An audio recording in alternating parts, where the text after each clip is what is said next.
I just finished Better Call Saul, and it is amazing. It was one of the best shows that I've ever watched.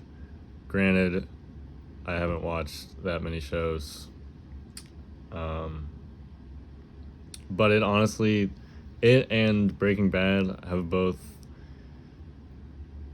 like, I feel now the same thing that I felt when I finished Breaking Bad, and it's the inspiration to watch more TV shows, because it's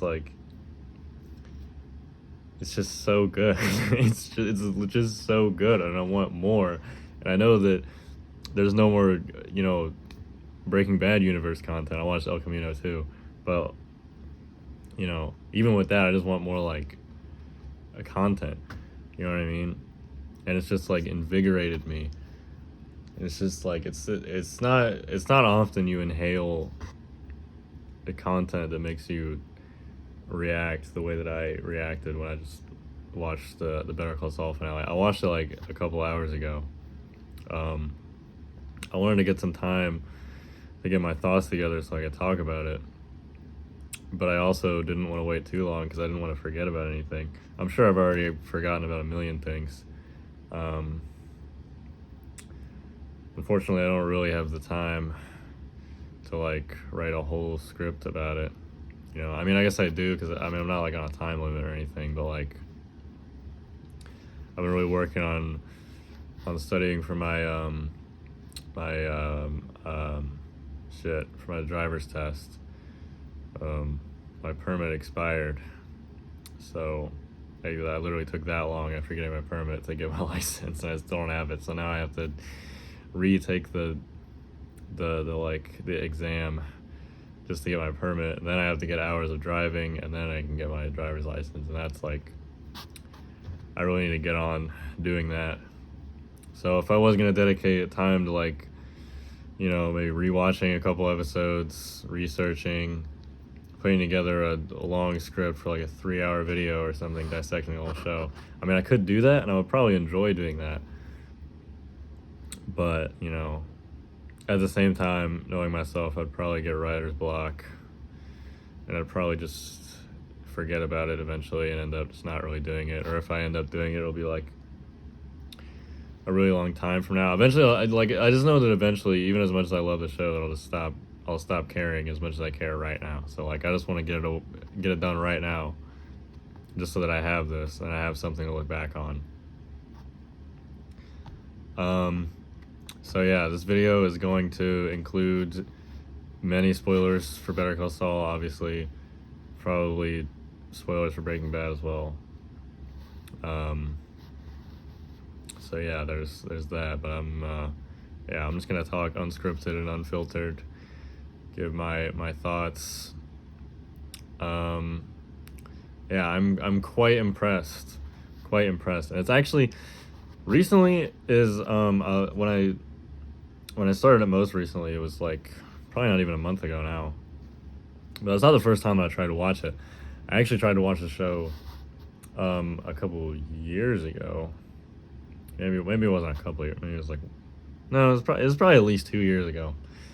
Not that long after I finished Breaking Bad the first time. And I got to like the middle of season 3, and I quit. And I'm pretty sure even to get to that point, I skipped a couple episodes.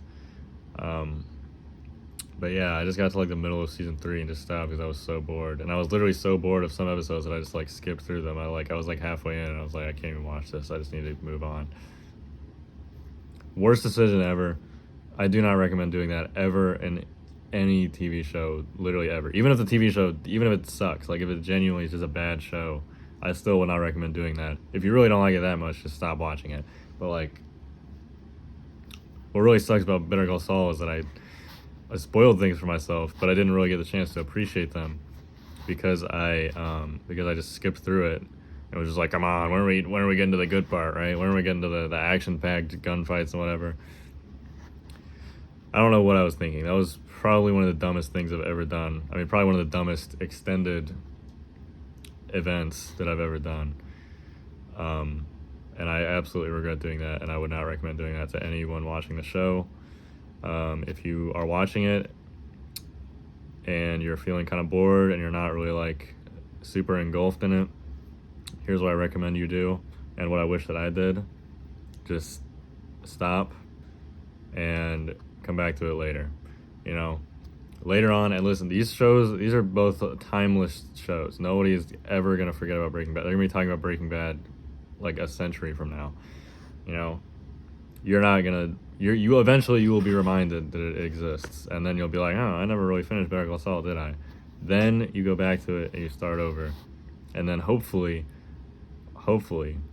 and I'll be willing to bet money that if you're bored of it the first time, that you will have the same experience that I did, where you start to rewatch it and you're like, how the hell was I bored of this? This is awesome.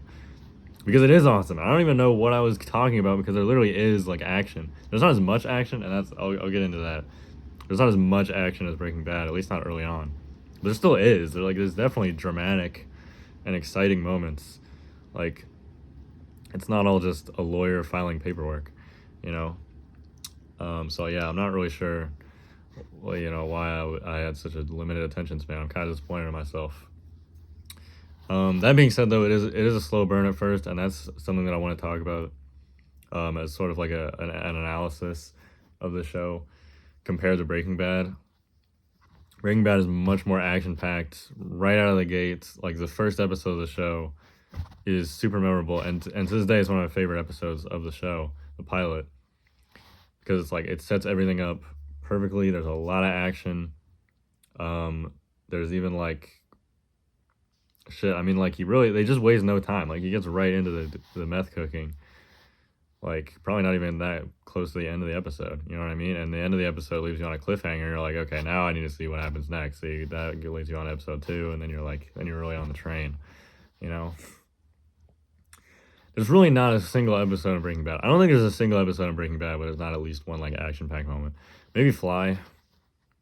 I guess Fly is kind of, not really a super exciting episode. I still think Fly is a good episode though.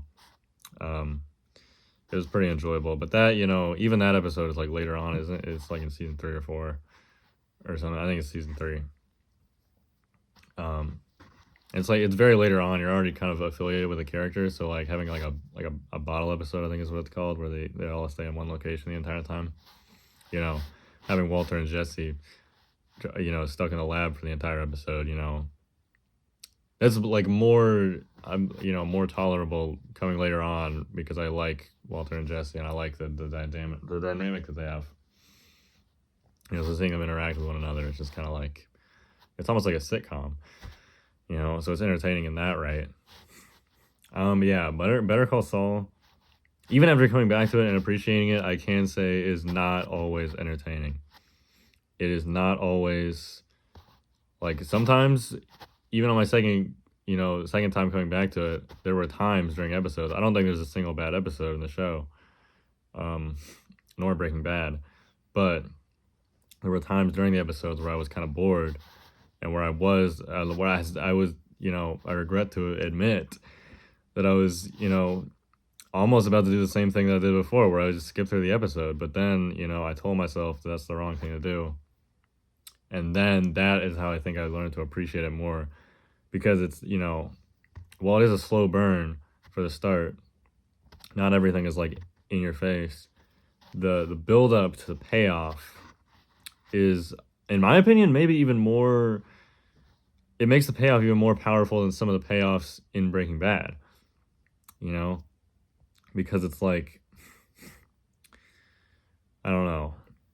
I will say that, Better Call Saul, it's definitely,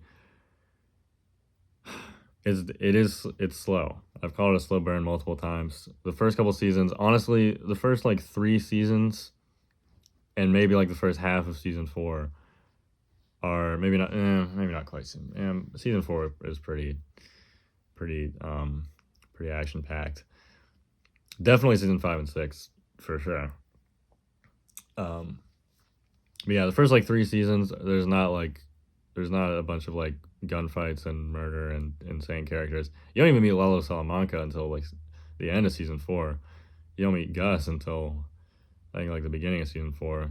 There's Mike, but the first couple seasons are mostly shown to like they're kind of giving more backstory to Mike, which I like a lot because Mike was, I know this is not a hot take by any means, but Mike was one of my favorite characters from Breaking Bad.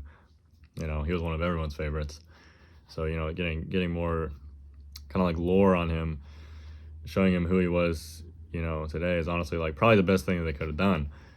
Because yes, I would love to see just more of him being the character that he was in Breaking Bad. It's like it's more interesting than that to show, the way that he was originally, and they show him, he's flawed. He's a lot more flawed in Better Call Saul than he was in Breaking Bad. Not that he wasn't flawed at all in Breaking Bad, but like, it's clear that the things that he does in Breaking Bad, a lot of the things that he does in Breaking Bad are like almost directly lessons that he learned in Better Call Saul. It's not even like just generally, the whole situation, and it kind of applies to Gus too. The whole situation with like the building the super lab with the Germans, and full disclosure, I'm gonna remember a lot more from season 4 onward than I do from season 1 to 3. So I might be talking a lot more vaguely about season 1 to 3 because it's been longer since I watched them, but yeah, that whole situation, they made so many mistakes when doing that. First of all, Gus introducing himself with his, face and his full name to Werner was like, that's like amateur. That's like such a rookie move. Like even I wouldn't do that. You know what I mean? But they had the reasons behind it. It was to build trust. When you're going off of like criminal activities at the level that they're at, and like conspiracies, ultimately the whole thing operates and flows as well as it does because of mutual trust via mutually assured destruction. And that's a term that you'll hear a lot in Breaking Bad and Better Call Saul, and from analyses of it. Everyone knows that like if you try to fuck with him, he's gonna, he's got a bunch of people on his side that are gonna come fuck you up afterwards. So it's like you can't really do that. So I guess, they saw how much of like a human being that Warren Ziegler was, and they didn't treat him like a criminal.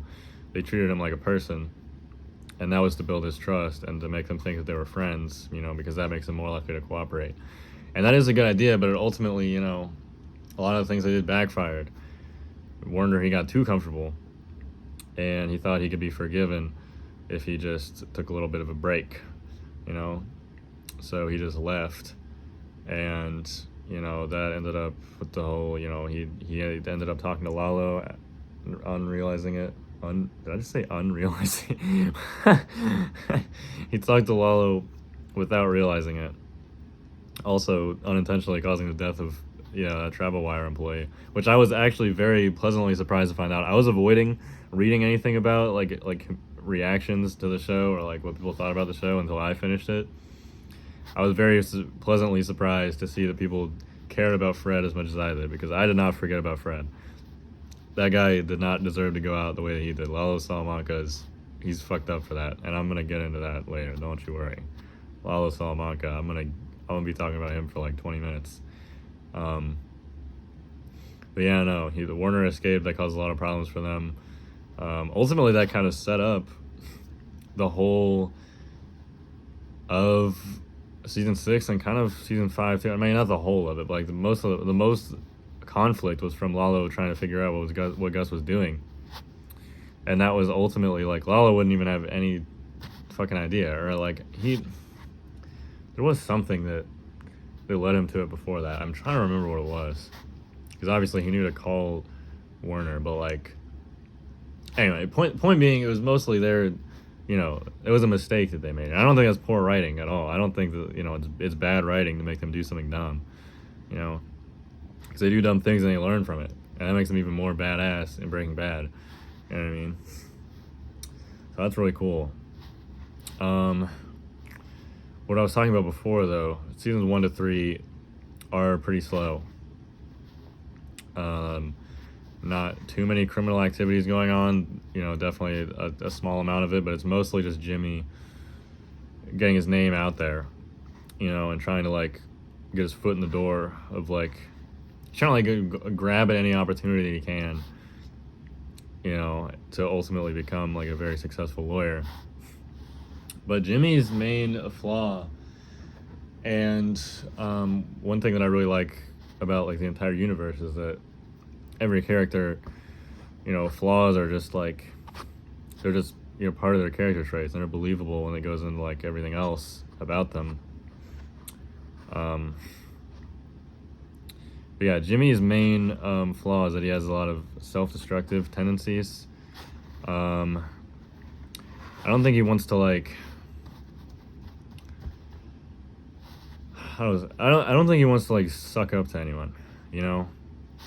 I think that's the main reason for most of the mistakes that he makes, and most of the like the things that he does that kind of end up worsening his livelihood and putting him into situations which he ultimately is usually able to talk himself out of. But obviously that doesn't, you know, he's not able to talk himself out of it forever, because eventually he ends up arrested. But that's really a lot later on. That's the finale I'm talking about. But yeah, it's a lot of the beginning seasons are a lot of him kind of grasping at straws, kind of like doing smaller money-making schemes, you know, learning things about scamming and kind of making more connections in the criminal worlds, you know, with Mike being the main one. You know, he meets Nacho, which eventually leads to him meeting Lalo. He meets Tuco, episode 2. That's one of my favorite scenes in the whole show, when he fucking, you know, convinces Tuco to let those guys go with broken legs. It's genius. It was amazing. Like that, Tuco versus Saul Goodman is like, it's like the perfect matchup that I never would have thought of. I never would have imagined that those two would like go at it. But they did, and now that they did, it's like, it's actually genius. It's like the most unstable, unreasonable person. You can't talk to Tuco about anything. You can't convince him of anything. But you put him against Saul Goodman, who's like, his main power is talking. He can convince anyone of anything, and you see what he can do. Well, Tuco is so crazy, he's not going to let them go for free, but he can talk them down to just broken legs instead of skinning them alive or whatever he's going to do. And that was incredible. That was such a captivating moment, and it says so much about the character that Jimmy is. He didn't want them to die. You know, he has some semblance of morality in there, especially towards the beginning. You know, like he had no reason to do that. He was risking his own life, really, by not just getting in the car and leaving. But he knew that he had to try, because that's what, you know, that's what he can do. You know, that's an ability that he's had, that he's always had, to just talk people into things. That's why he became a lawyer, you know. Or I guess more so the reason he became a lawyer was probably Chuck. But, you know, his attempts to become a lawyer made him very good at that, and that's something that he knows he can do, and he knew that he had to at least try. And it worked, right? And that's incredible. That was such an incredible moment early on. And I can't believe that younger me watched that and was like, this is boring. I want to see meth. I want to see Walter White, you know. Honestly, I'm glad Walter White wasn't in the show very much. He only appeared in like the last episode, and I think like the third to last episode. Not that I don't think he's a great character. He was a great character for Breaking Bad. Probably my favorite anti-hero of all time. But like, Better Call Saul it's just a very different show. You know, he being as brash and egotistical and chaotic and frankly unpredictable as he is, made for a much more action-packed show in Breaking Bad. You know, where Saul is like, I don't know, he's not quite as like out there. You know what I mean? He's more of like a normal guy. One thing that does kind of connect the shows together, and something that they both do, is they show the main character's progression into more of like a hardened criminal, you know what I mean? Because they were both kind of normal people. And Saul was definitely, you know, he wasn't like a stranger to crime at all. He's definitely been up to some mischief. But like, you know, towards the end of the show, he's like insane. I mean, there's one of the scenes in like how do I say this? And like the scenes that take place after Breaking Bad, where he's in Nebraska, and he's like reprimanding this guy that he's working with for not robbing someone that has cancer. You know what I mean? He's reprimanding him for having morality. You know what I mean? And by the way, they shouldn't have even been doing that anyway. That's what like led to him getting arrested. But he just couldn't help himself. You know, he couldn't help but like commit crime. He had to, as soon as he saw the opportunity. And yeah, that guy that he was working with didn't want to rob the guy that had cancer. And, you know, Jimmy was like mad at him for that. He was yelling at him, and even got the attention of Marion for doing that. You know, where he's, you know, the Jimmy that was in the beginning of the show, he may not have been against the robbing scheme altogether, but I really don't see him getting so upset about that. He might have even been the other guy. He might have been like, okay, I don't think I want to do this anymore. You know, I just realized the victim we're doing this for, but it's like, it's all the experience that he gains throughout the show, Better Call Saul, that changes him into that. You know what I mean? And it's not, you know, it's not as drastic of a change as it was for Walter White, because he goes from a normal guy to like straight up murdering people himself. And Saul, you know, Saul Goodman never murdered anyone personally, at least not that I remember. I feel like I would remember that. I don't think I remember him personally like killing anyone, but he was an accessory to many murders. He was responsible for a few deaths. One that I want to talk about in particular, Howard Hamlin. That guy, as soon as I watched Plan and Execution, as soon as I watched that episode, I was like, I think someone just got home. But as soon as I watched Plan and Execution, I was like, I can't believe they did that to him. I can't believe they did and I don't mean them like the characters, I mean them like the writers. Like, I was so mad that they did my boy Howard like that. He didn't deserve it at all. And I'm not saying it's not great writing, but I was just, it was heartbreaking, really. You know, to see a man that, you know, in the earlier seasons was almost like, he was kind of the antagonist just for being as like pompous as he was, you know, and kind of being, you know, I guess he was a little bit narcissistic, but like the narcissism was it's kind of fair. Like, you can't really be so mad at someone for being like proud of how successful they are, you know what I mean? And it's not like he was an asshole. You know, he definitely had a lot of empathy. And I think the reason that he became a lawyer was because of that empathy. He was like genuinely wanted to help the people that he wanted to give people a voice that didn't have it. And that's like the reason why everyone should be a lawyer, you know? And he kind of sticks out as, you know, the more annoying guy in the beginning, because you're trying to root for the other characters. But like close to, you know, towards the end, the stuff that Kim and Jimmy do to him to prank him or whatever, it takes it to such a level, they like ruin his whole reputation. Even after he died, it's like, you know, 6 years after he died, his whole reputation is just that he was a cocaine addict that ended up killing himself because of that. And it's like, you know, humiliating him in front of a bunch of people was one thing, but like they ruined his career. They totally shut down the whole, their HHM's whole plans for the Sandpiper case. And even after he died, they ruined his image, you know, until Kim eventually repairs it. But still, that's like 6 years later. It's like nobody that's not related to him really even cares at that point. So like, it's just crazy what they did to him. And ultimately, you know, while they didn't want him to die, it was still their fault that he came to their, you know, apartment and was yelling at him, or everything that he said while he was yelling to them was true. You know, he was fully in the right for doing that. And yes, he was, you know, very intoxicated, obviously. He probably shouldn't have driven there or anything, but like, still, like, I guess you would say he was kind of out of line for doing that, but ultimately, like, that's like the most out of line that he gets. And compared to like the type of shit that Kim and Jimmy were doing, you know, it's like, it doesn't get more out of line than them. And like, I think he is owed a little bit of like let me just let out my anger on these people for everything that they've done to me. And it honestly kind of felt like his words were getting them a little bit towards the end. But like obviously everything that he said was completely overshadowed by the fact that Lalo just walks in and just kills him just for being there. Like just the fact that he was there is the reason he kills him. And obviously, again, you can't fully blame Kim and Jimmy for that. They had no idea that was going to happen. I'm sure they wouldn't have done what they did if they knew that was what was going to happen. But like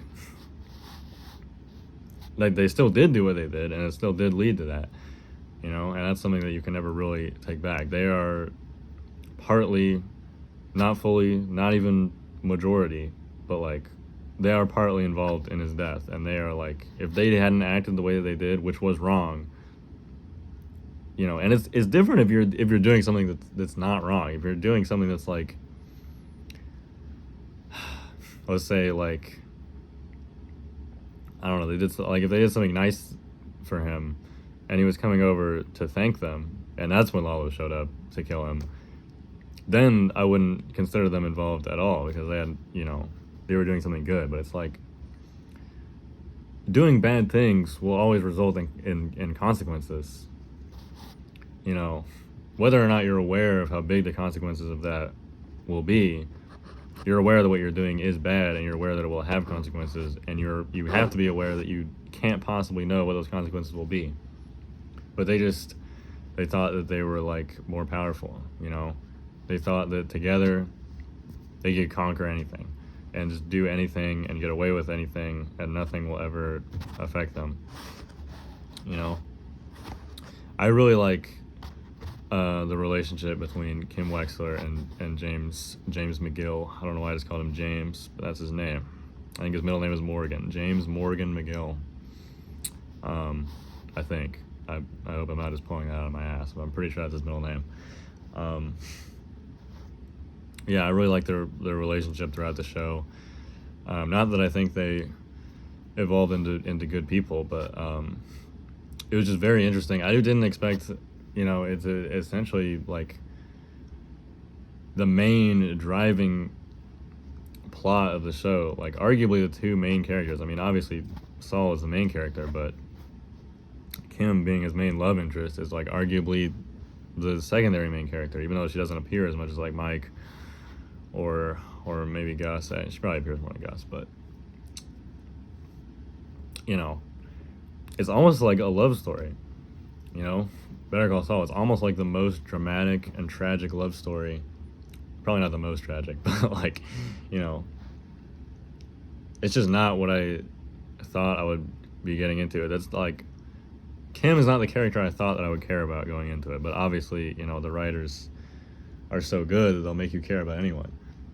I thought that, like, okay, she's just kind of there so that Jimmy has someone to talk to sometimes, but like, I didn't realize how much of a force she was going to play, to the point where she would actually be interacting with Lalo directly, and she would be the one to go along with his plan to like go to Gus's house.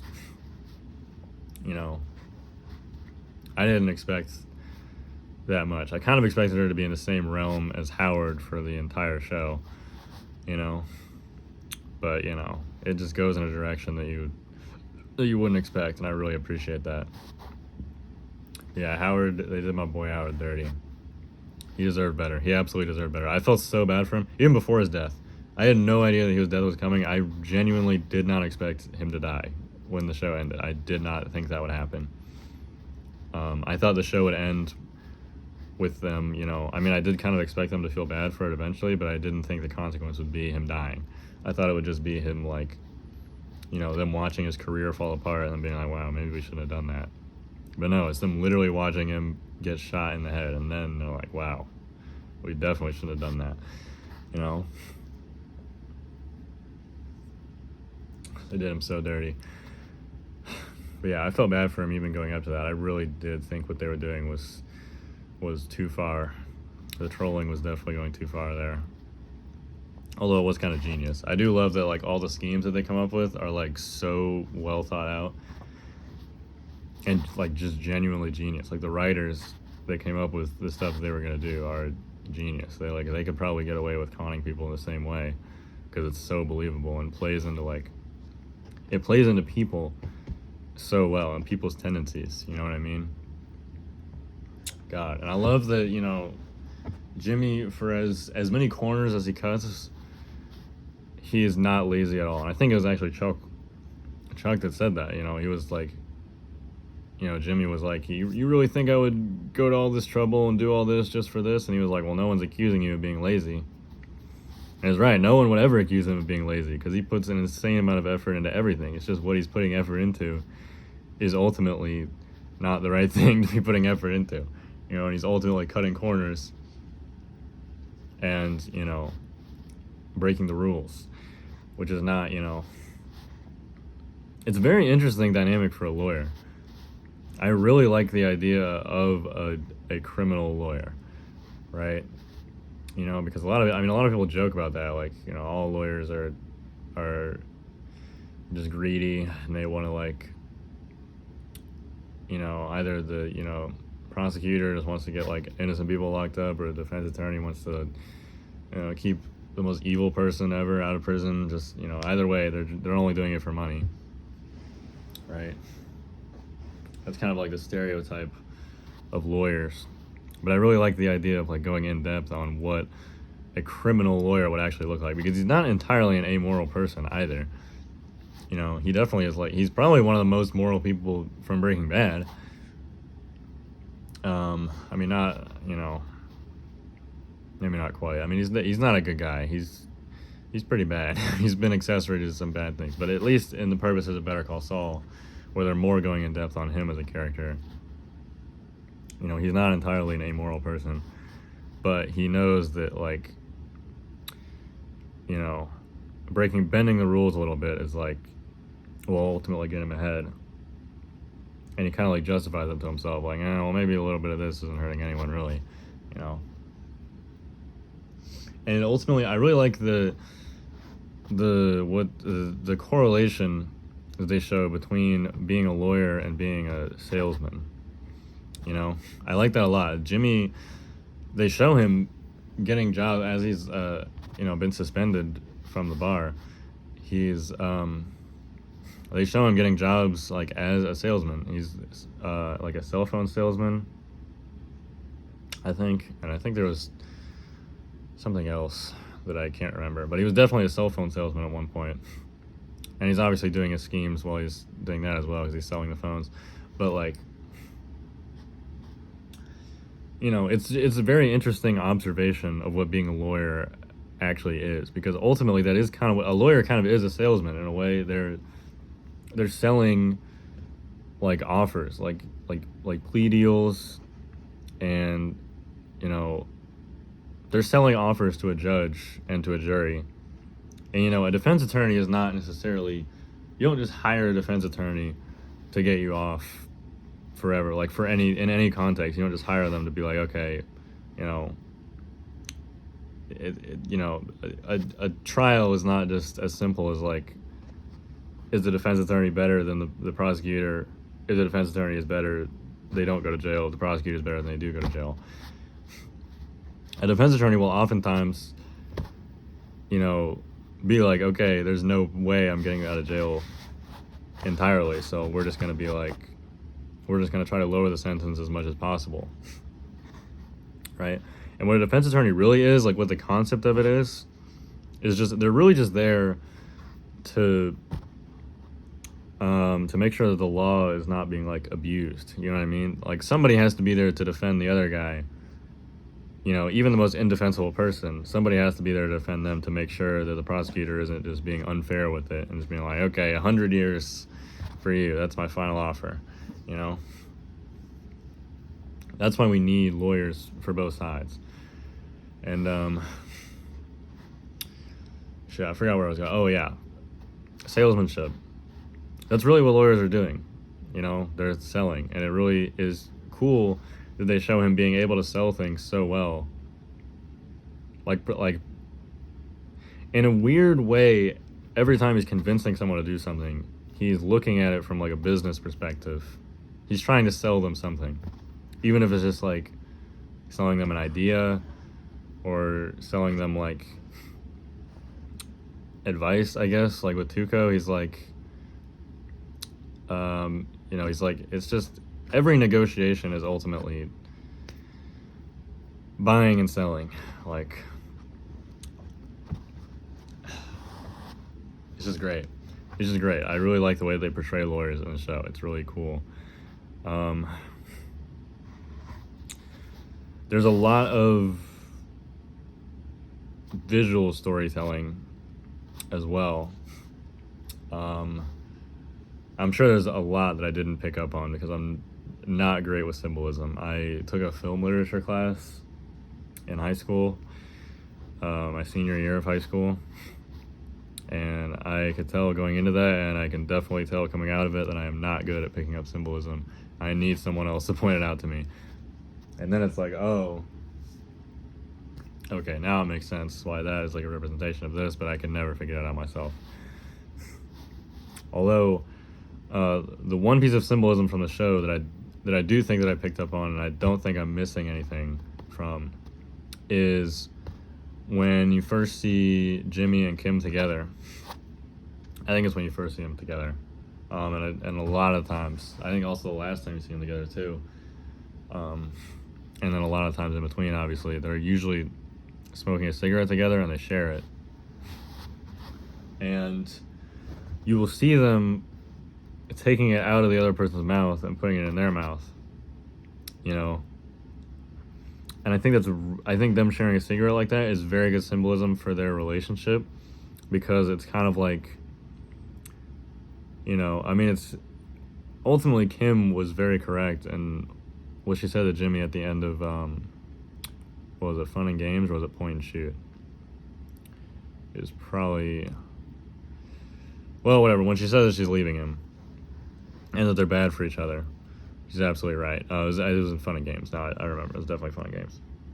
But yeah, it was, she says that they're bad for each other, and she's right, because they destroy each other. Their tendencies to enable each other ultimately only bring out the worst in one another.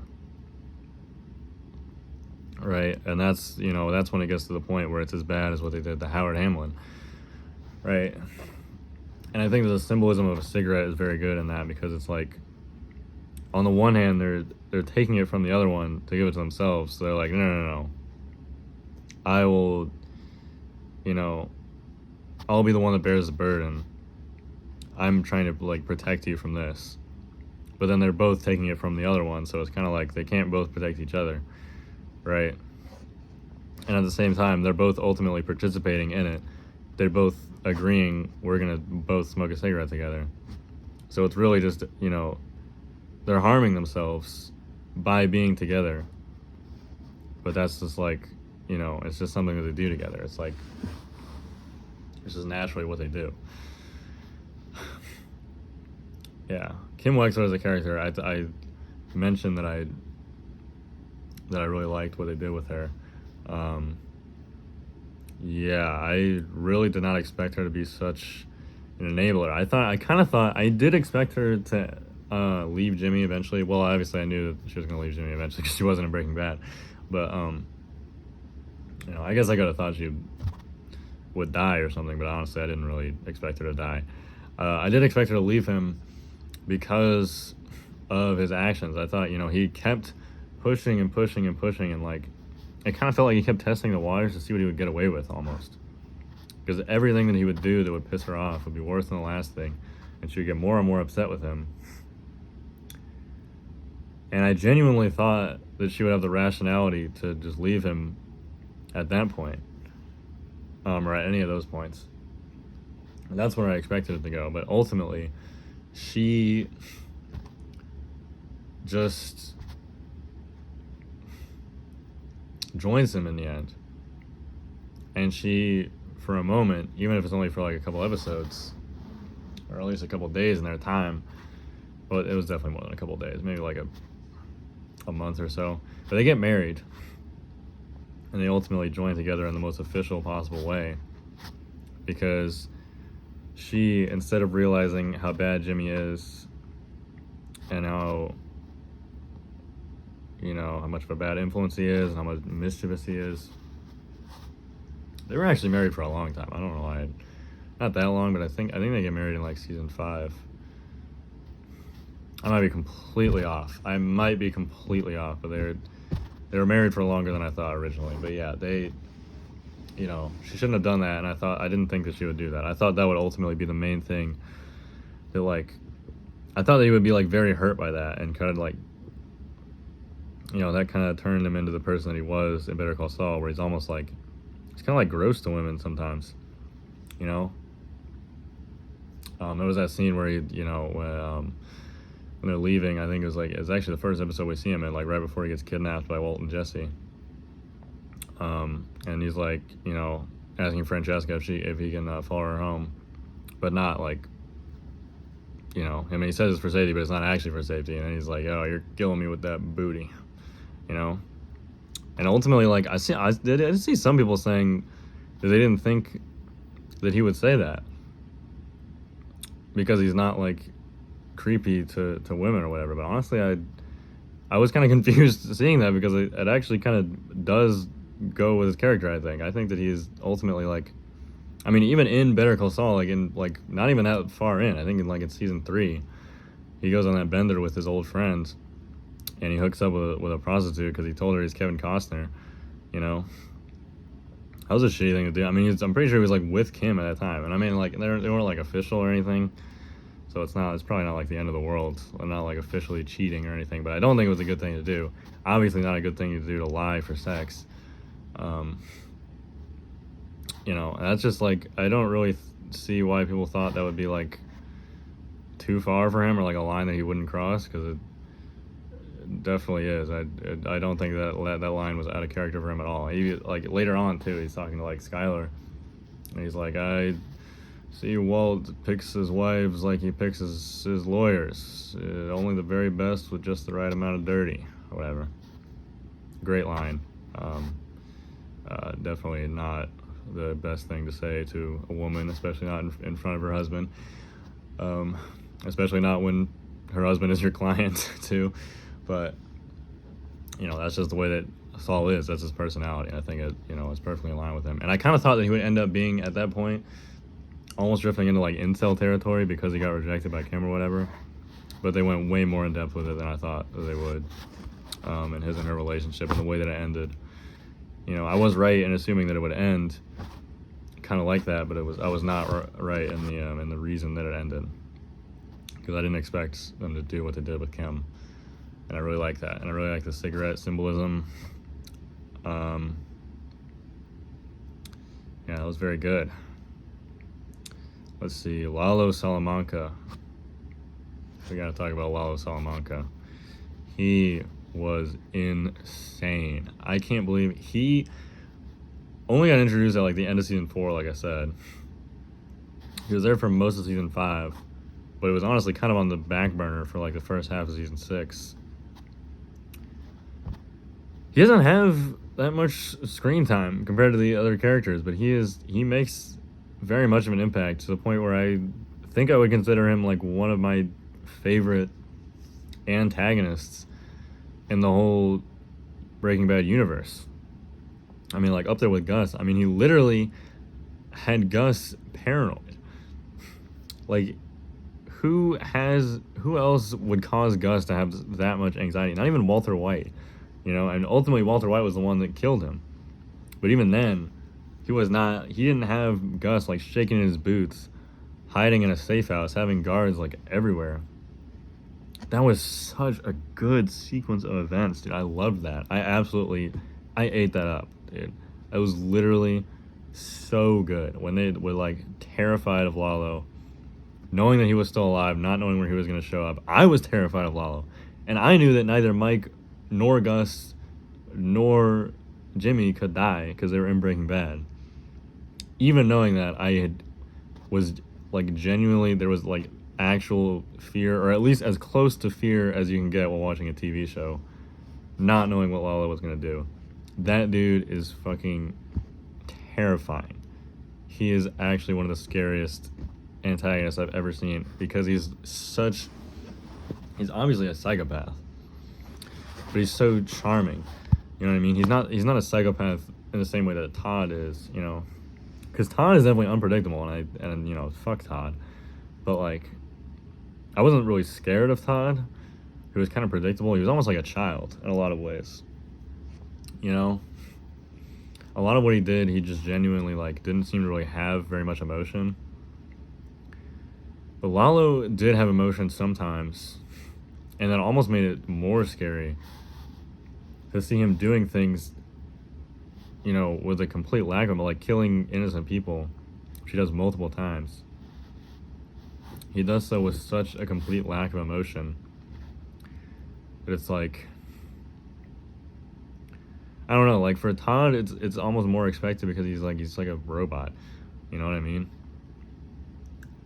But with Lalo, it's crazy to see him how he can switch from such a charming person that's able to fit in so well with just like normal people in a way that nobody else in the Salamanca family could under any circumstances. There's no other Salamanca that could like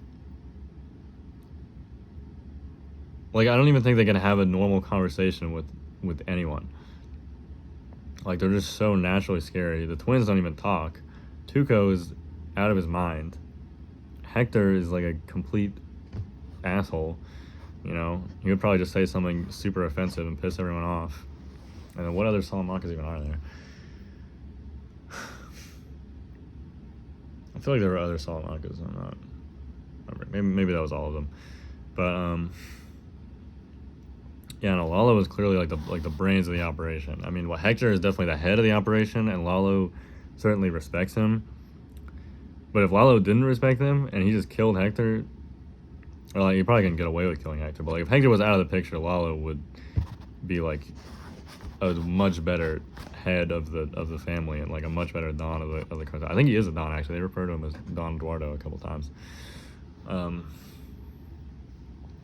yeah, that dude is actually terrifying. And while you know the whole situation with Mike and Gus trying to figure it out, and Gus was like genuinely shaking in his boots thinking about it,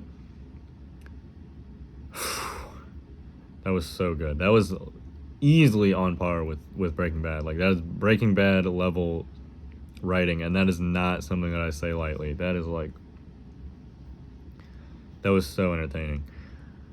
Oh my god, I was like on the edge of my seat. Like, and they dragged it out for so long that I like, they really do not give you that instant gratification. And it's really like, instant gratification, you can throw that out the window when you're going into Better Call Saul. Because like I said, it's a slow burn for the start.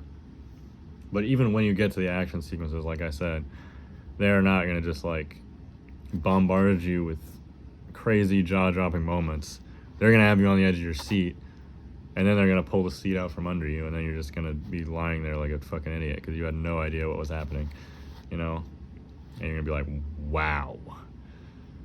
Wow. Oh, man. That was so good. Lalo was like, at least like top 3 Breaking Bad antagonists ever. Like he's up there with Gus, and I mean that's also assuming that you wouldn't include Walter White, an antagonist really, because he was the even though he was a bad guy, he was the protagonist, so he can't really be an antagonist. Although I guess even if he might even be top 2 actually, now that I think about it. I'm not really sure. But yeah, I mean, Walter and Gus would definitely be above him, but like, those are obvious because they're just like some of the best, most fleshed out characters that I've ever seen in any piece of media. Right? They're perfect. Right? And it would be like, it's literally like a humanly impossible feat to be better than them. So the fact that he's like on par with them, and they only introduced him till at the later half of season 4 is great. They did him so well. He does so many horrible things. It just had me like, I mean, he literally killed that family that was like taking care of him and that were friends with him just so that he could fake his death. You know, I'm pretty sure that's what, I might be remembering it wrong, but I'm pretty sure he killed them. And he made that guy shave just so he could look like him. And then burned his body so they couldn't really like very, very much tell. They obviously, you know, you know, the police are like super corrupt down there, so they're not like probably not going to look too far into it. You can't really be expecting a great investigation into it. If he wants them to think that he's dead, they're probably going to think that he's dead. But he still killed them just to do that. And he also like pre-planned that. Like he knew at some point he would have to fake his death, or he thought if he did, he had that guy there because he had his like dental records swapped with that guy for like a long time beforehand. I think I might be remembering it wrong, but I'm pretty sure that he knew that he could use that guy as like a decoy for a long time, and he knew that that was the opportunity, so he just went and killed him just for that. And that was like his friend. Like it wasn't even like an enemy. It was beyond an innocent person. It was an innocent person who considered him a friend and then was like, it was invited him into his house, and he just killed him. And then he killed a woman just because she was there. All it was a tendency to kill people just because they're there. Like Fred, he did not have to kill Fred. He probably could have just like tied him up or even like knocked him out or something. But no, he decided to beat him to death with a gun just because he was there. You know? And it's like, you know, you can't just say that Lalo was ruthless. Like, he's definitely sadistic, too. You know, there really sent a shiver down my spine when he was talking to Hector in the retirement home before he gave him the bell. And he was, like, recounting the time where they, like, the hotel owner, like, said something that Hector thought was insulting. So they, like, tortured him and made his wife, like, listen to it. Like, she was, like, on the other side of the wall or something. And it's, like... It's like they didn't go into detail and obviously didn't show any of it, but it's like, wow, it really sent a shiver down my spine how gleefully they talked about that and how excited Hector got to think about it. And then like I was with Nacho in that moment. Like Nacho was sitting there like he's been acquainted with the Salamanca family for a while, and he didn't even know who Lalo was until we did. I'm pretty sure when they get acquainted, I'm pretty sure when they meet, it's when we meet him too. So, like, yeah, this is, like, totally new territory for him. And you can really see why Nacho hates the Salamancas so much. Because he's probably one of the most moral criminals. Maybe even more moral than, like, Jimmy. Although he does, like, kill people. Yeah, Nacho's ending was great, too. That's honestly not how I expected Nacho to go out, either. I kind of almost thought that they were going to let him live at one point. I really almost did. Although, as soon as they were out in the desert, he was surrounded by a bunch of people with plot armor. Like, you knew there was no way he was getting out of that. But, like, you know, up to that point, I kind of thought they were going to let him go. But honestly, like, as much as it would have been impossible for them to let him go, I like what they did with it. I like that he had to end up dying. Because he just did. That's the way that the events would pan out. He died in, like, the best possible way, though. You know, he knew that he had to die, and he knew that, you know, it had to go at least somewhat according to Gus's plan for his father to be protected. But he went out very much on his own terms, and after leaving Hector with that knowledge of, like, I did that to you, you know what I mean? And that was great. That was great. How he, like, you know, he knew how much Hector wanted to, like, hurt him in that moment, but he couldn't because he'd killed himself. So he literally could not have that satisfaction that a Salamanca normally does of torturing someone that they don't like. You know what I mean? And he hated him in that moment. He was so mad that he put him in that wheelchair. And I would be too, for sure, but he just took that satisfaction away from him. It was so good to watch that happen. And ultimately, you know, Nacho and Gus kind of unintentionally working together to put Hector in a wheelchair is like, that kind of sent shivers down my spine too. Even though obviously Hector Salamanca is a horrible person. It's not like I feel bad for him, but it is crazy to think about losing like that scene when they were by the pool at Eladio's house and they had to bring up the accusation to Gus that Hector had, but they just make him look totally crazy because he's like, you know, like, he's super old. He probably has, like, brain damage from the incident, and he's in his wheelchair now. They're just like, all right, whatever, Hector, get him out of here. Even though Hector knows for sure that Gus is responsible because Lalo told him. Like, dude. And just not being able to say anything, and then ultimately that leading to what happens in Breaking Bad, where Gus literally takes out the entire Salamanca family, the entire cartel, and just makes Hector like witness all of it. That's really, really dark, really dark. But I don't feel bad for him. I mean, he 100% deserves it. I'm glad, I'm glad that he had to feel like that. But it's like, wow, the lengths that Gus will go to for revenge, and the lengths that Nacho went to for revenge. Well, I guess Nacho didn't really do it for revenge. Nacho intended for him to die, and that was to protect his father. So Nacho was actually doing the right thing there. But he still got a little bit of revenge in at the end by telling him that and then killing himself so he couldn't do anything. Like, that's badass. And then Hector, like, shooting his dead body, getting, like, that little bit of satisfaction, but it's not enough. That's not going to satisfy him. He's going to be pissed about that for the rest of his life. And that's true satisfaction right there. Wow. Nacho had such a good ending. Nacho was a great character. Pretty much all the new characters they introduced to the show are great. Even the minor ones. The vet. I don't think the vet was in Breaking Bad, but he was like an associate of Mike's, so I wouldn't be surprised if he was. But I love that guy. He was like the connection to a lot of like criminal things, but he also like he wasn't just using the vet as like a cover. Like, he genuinely loved being a vet. He loved animals and stuff. That's such good character writing. You know what I mean? And the fact that he has doctor experience, even though he doesn't work on humans generally, he is a doctor, so he can like provide medical assistance sometimes. That was such a good character. I also love Price, the guy that was just so dumb that Mike had to protect when he first met Nacho. That guy was so stupid. I knew he was gonna get ripped off as soon as I saw him. I knew that it had to happen. Especially when he was like, Mike, I don't even need you. Nacho's a nice guy. He's a nice fella. He's not going to do anything. Come on, bro. Come on. You are smarter than that. Yeah, and then Saul getting him off with the pie sitting thing, that is gold right there. That is genuinely gold. Oh, man. And then how he kind of became important in the end, too, because he's the one that supplied Nacho with the pills to put Hector in the wheelchair. So now it's like this minor character that you thought would only really exist for comedy relief, and I guess partially like getting Nacho and Mike to meet, but they could have done that in a lot of other ways, So you wouldn't have thought the character was very important, and ultimately he's not that important, but he still is responsible for putting Hector in the wheelchair, which is something extremely notable about him. The way that most people knew him from Breaking Bad is that he's the guy in the wheelchair.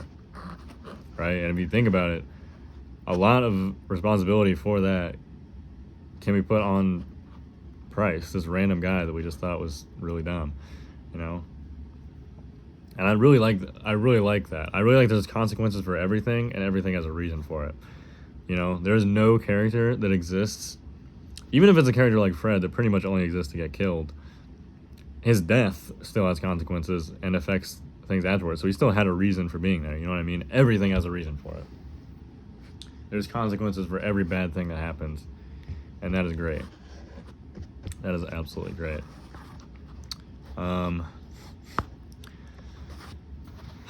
Yeah, another thing that I thought was comedy gold. It was closer to the end, so I remember it. When they were trying to get the drugs out of like the what is it? The thing that carries rain from the roof down to like the ground, so it doesn't seep into your house or whatever. I guess that's what it's for. But like they were using it to put drugs down it, but it got like clogged up, and so Domingo had to like try to fix it. But then the cop showed up, and he was like, "Oh, I'm just trying to fix this drain pipe." Drain pipe. That's what's called. Yeah, I had to use it in a sentence for it to come to me. But yeah, he was like, I was just trying to fix this. Then he knocks on it, and then the drugs come right out. As soon as he does that, that was perfect. Oh my god! But it wasn't just a one-off moment either, though, because he got arrested, and then Saul had to represent him. Everything has a reason for it, even if it's just to be funny. You know what I mean? It's just that's the mark of perfect writing. Like, it's not just there for entertainment.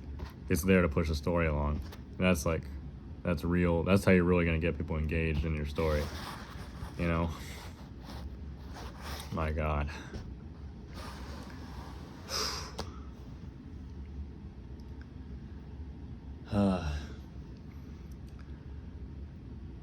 Yeah. I guess that's all I had to talk about.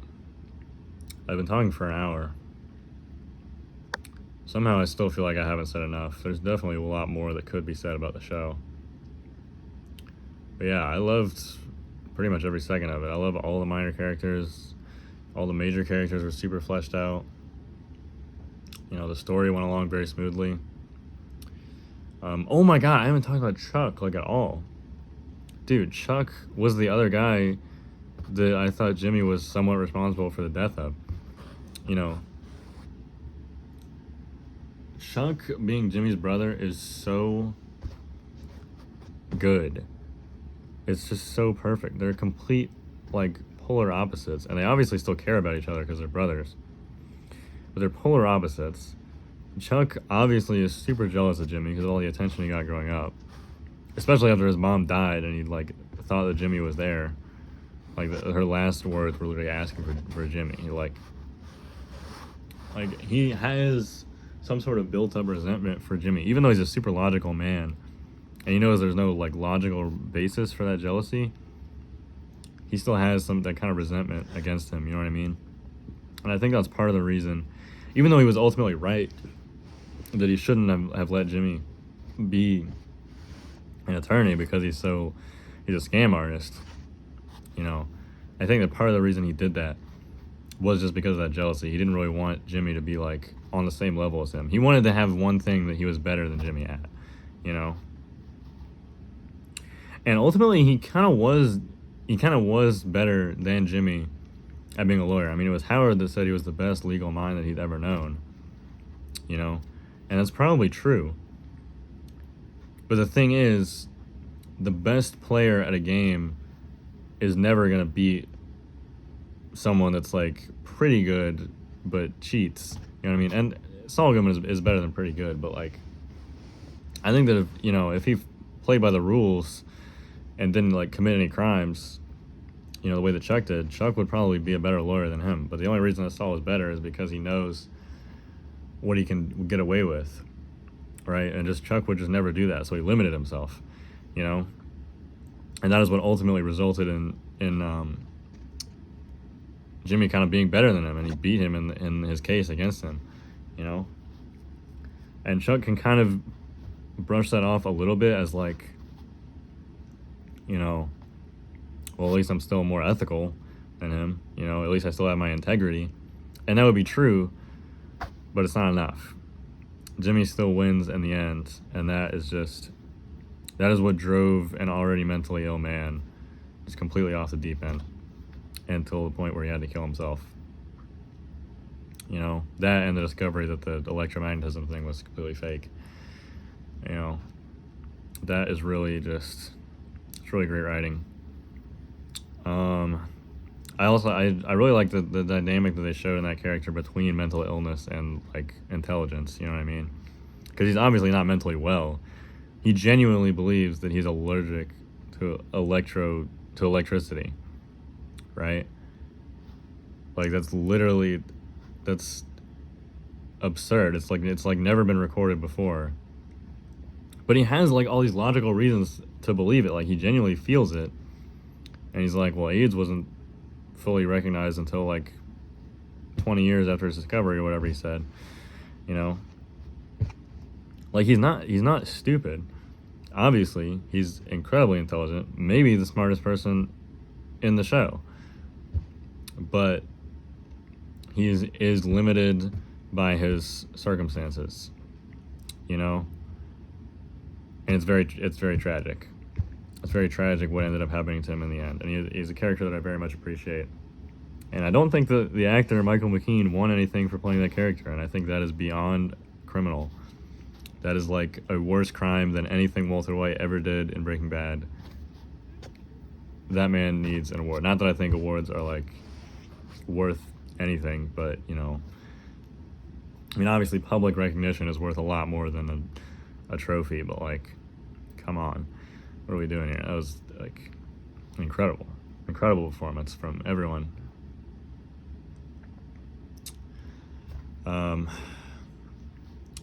Yeah, Chuck's out of the way. I did kind of want to talk about the Kettlemans, but I don't really have that much to say about them. I just really like what they did with them. I really like how, they were treated by everyone. They were kind of like comedy relief pretty much any time they were on screen.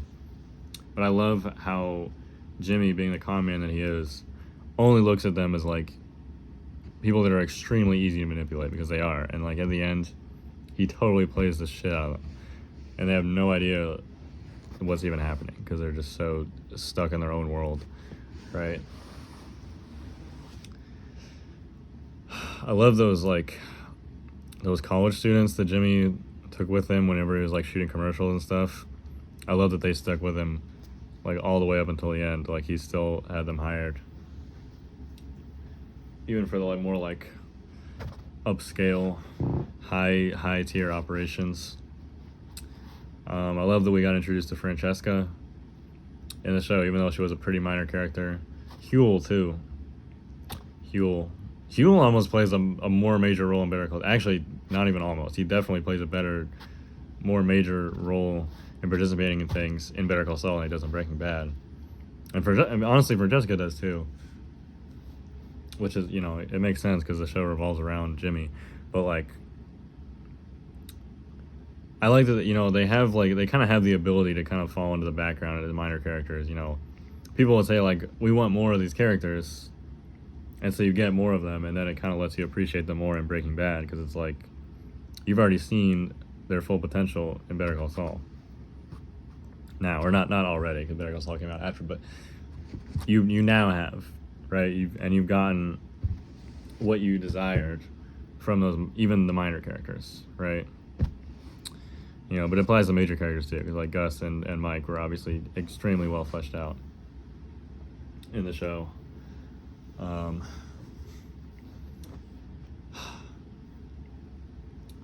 Yeah, just everything about the show was great. There's really only one thing about it that I kind of didn't like. And I didn't think it was a bad episode, but it was close to the end. The Breaking Bad episode. Surprisingly, I didn't really like it that much. Well, okay, I enjoyed it. Like, I was entertained by it. I just kind of don't really like that it exists.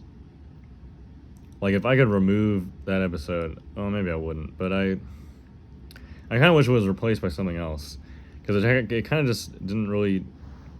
Nothing really happened in that episode except for fan service. I mean, we got another angle to what happened in the desert with Walt and Jesse and Saul Goodman, but like, I just feel like, do we really need like an hour of an episode just to show that? Like, Jesse appears in the episode after that, and Walt appears in the finale, so we already would have gotten the appearances from those characters, and I feel like those are better appearances too, because you get to see Jesse being a normal person talking to Kim.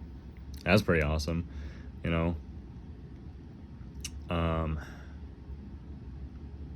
I also like how they showed Emilio going in, and I think Emilio is, I think that's the reason Jesse is there, because he's there like with Emilio.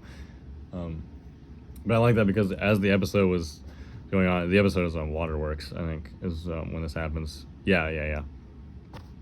But yeah, as I was going through that, I was really questioning the timeline. I was like, when is this happening right now? Is this because I thought that Breaking Bad took place like 6 years after Better Call Saul. So like, why is Kim in Jimmy's office and like Jesse's like right outside, and we already saw the desert thing? So like, did that actually already happen? Like, what's going on? But we know that that scene where Kim is there and she meets Jesse, that takes place before Breaking Bad, because Emilio is still alive, and Emilio dies in the first episode of Breaking Bad, and so that's obviously long before they met Saul. So yeah, that kind of gives it's a good like visual way, and like I said, there's a lot of visual storytelling in the show, but it's a good way of telling you that without just straight up telling you. Like, they didn't have to put a date on screen, you could figure it out with context clues, and it's almost better that way. Or not almost. I mean, it is better that way for a lot of reasons. But, like, one of the reasons it's better that way is because, it lets you figure it out yourself. And you're kind of, like, thinking as you're going along with the show. And I like that. I like having, like, thought exercises like that. But yeah, the Breaking Bad episode, I didn't think it really needed to exist. Again, wouldn't say it's a bad episode. I just don't really see the reason why it exists. And, you know, the worst thing that it does is it takes away from the reveals of those characters after. Because I think if Jesse, you know, his first appearance in Better Call Saul was in Waterworks, I think that would have been better. Because he kind of just comes out of nowhere, and you're like, oh my god, it's Jesse. But, like, the way that they did it in Breaking Bad, you know that it's them. Like, as it's happening, you're like, oh, this is the scene from Breaking Bad. So, like, why are we just watching this again? You know? But I don't know. Maybe I'm missing something. I'm, you know, fully willing to accept the responsibility if I'm completely missing something, and that actually makes that episode a masterpiece. But as it is right now, didn't really see the reason for it to exist. As of, in terms of favorite episodes, Bagman. That's my favorite episode in the whole show, for sure. Even though it wasn't like, you know, it was close to the end of season 5, so there was still quite a bit of show left, you know. So it's kind of uncommon for me to pick an episode like that. I think. I mean, my favorite episode of Breaking Bad was Felina. You know, when I think that makes more sense because I'm like, I kind of forget things that happen in the middle of the show a lot, you know. It's kind of an unfortunate trait that I have, and it happens in it happens with like music and movies too. Not as much. It's not as noticeable with music because I obviously return to albums like more often afterwards, so you kind of get to remember everything. But like, at least on like my first inhalation of a piece of media, a lot of the time I'll remember how it started and how it ended, and maybe some important details in the middle, but not like little details in the middle. Granted, Bagman is not in the middle of the show at all. It's definitely closer to the end, but it is like, it's not like at the end, you know, but it still sticks out in my memory as the most memorable, and that just goes to show how good it is, because I watched like 15 hours of Better Call Saul after that, and that is still, I remember like every second of that episode. It was fantastic. It could be a movie on its own. I mean, it's literally, imagine different characters in the same exact situation. That could be a standalone film, and it would be great. Like, literally just two guys.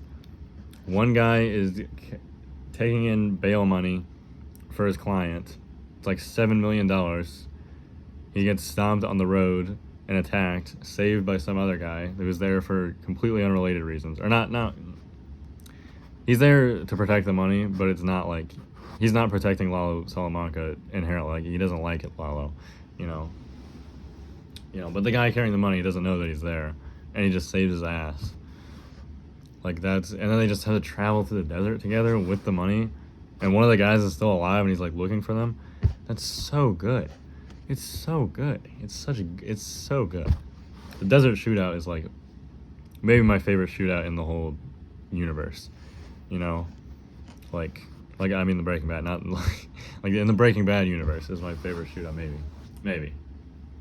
I love the sound design in that part, like the like whirring sound effect when like you get like a low angle shot and it's like wow wow wow wow wow, and then it's like, and everything dies down and everyone stops shooting, and then it's like eerie, and then you see the car driving up, you don't know who it is. I think everyone kind of assumed that it was Mike, but like, you know, it just is so, it's so good. So that was my favorite episode of the show. Second favorite, probably Point and Shoot. I loved the suspense in that episode. I loved Lalo's death scene. That was really great. Wasn't unexpected at all. I mean, he wasn't in Breaking Bad.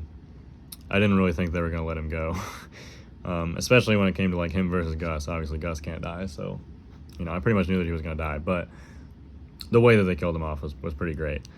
Plan and execution, obviously, is a fantastic one as well. Just the whole, I didn't expect it to be so related to Howard. You know, like basically the whole episode was just them trolling Howard for like the entire time, and just like it just felt so cruel, and I felt so bad for him. And then watching him die at the end was like, oh Lord, that was like, it hit me like a train. I had to take a break before I watched the next episode, which I think was Point and Shoot actually. But yeah, Plan and Execution, followed by Point and Shoot, followed by Fun and Games. Best 3-episode run in the show, for sure. Fun and Games is great too. Rock and Hard Place. That's another one. That's the one where Nacho dies. That's a great one. Saul Gone. That was a great one. That's the finale. Waterworks. Precursor to the finale. These are like all from season 6. From ones that weren't from season 6 or season 5, Chicanery, of course. That was in like season 3. That's a great episode. Off-Brand was great. Miho was great because it's the Tuco thing. I'm surprised they just locked up Tuco, like in the first season, and then they just kind of, maybe that was in season 2, but like they locked him up pretty early on. He's like not in the show at all. I don't hate it or anything, because like it makes sense story-wise. I'm just kind of surprised they didn't take advantage of a fan favorite character more. But I guess they have plenty of other fan favorite characters. They didn't really need him, and it makes sense for the story. They like it. Of course, Tuco is gonna get himself put in prison for like 2 years for doing something stupid, because it's so in line with his character. Yeah, Mio is great. Off-Brand, 50% off. Breathe. That was a good one. That was the one where it ended with Gus, killing that guy. I forgot what his name was, but he worked with Nacho a couple times. He killed him in front of Nacho and then revealed to Nacho that he knew what he did to Hector. And then he essentially made Nacho his bitch in that moment, and that was insane. It's fitting that the episode is called Breathe. 1, because the guy couldn't breathe because he had a bag over his head, but 2, because I couldn't breathe. I was like, wow.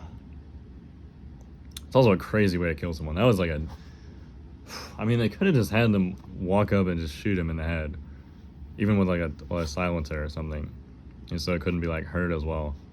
And that would have been fine. It would have been effective, but not as effective nearly, because it just, Gus, before learning from Mike and from his own mistakes that fear is not an effective motivator, he ultimately decided to do that.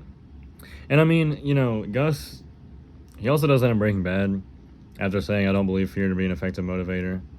I thought it was really cool that that's something that Mike told him in Better Call Saul. But yeah, he kills Victor as a motivator. But like, even when he's doing that, he like needs them to die anyway, so it's not like, like Victor, like he was gonna kill Victor anyway, so he just decided to do it brutally and in front of them, just to like, to prove a point to go along with it. You know what I mean? But he was probably going to at least fire him anyway.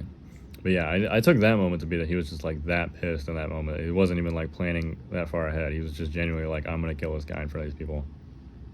But yeah, in Breathe, he didn't need to kill that guy.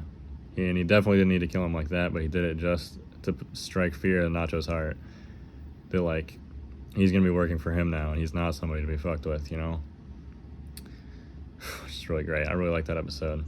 But yeah, most of my favorite episodes came from season 6. Yeah. So I guess that kind of ties into my original statement that if you're getting bored too easily, stop, come back to it, and just know that eventually you're getting somewhere eventually. Because once it gets to like season 4, especially season 5, and especially season 6, it gets to be like really suspenseful, on the edge of your seat, So yeah, although I hope no one that hasn't seen the show yet is at this point in the video, because they probably would have spoiled a lot of things for themselves. But yeah, it was a phenomenal show. In terms of what I'm going to do next, Pluribus is another show created by Vince Gilligan. It came out recently. I have to watch Arcane as well because a friend told me to, and he's been telling me to for a long time, and I've been putting it off. And I even started Better Call Saul before starting Arcane because I'm low-key fake. But yeah, I have to watch Arcane. Then I'm probably gonna watch Pluribus. Um, so yeah, maybe I'll start doing videos like this more often. But I just had to make this video because I just finished Better Call Saul, and it blew me away, blew my mind. I'm gonna be recommending it to everyone. I mean, obviously you gotta watch Breaking Bad first, but like, yeah, I don't even think my mom has seen it yet. She watched Breaking Bad like when it came out, and she hasn't seen Better Call Saul. So like, I'm gonna be making sure that she watches this masterpiece. Yeah. I don't think anyone got this far, but if you did, thanks. Yeah, I guess that's about it.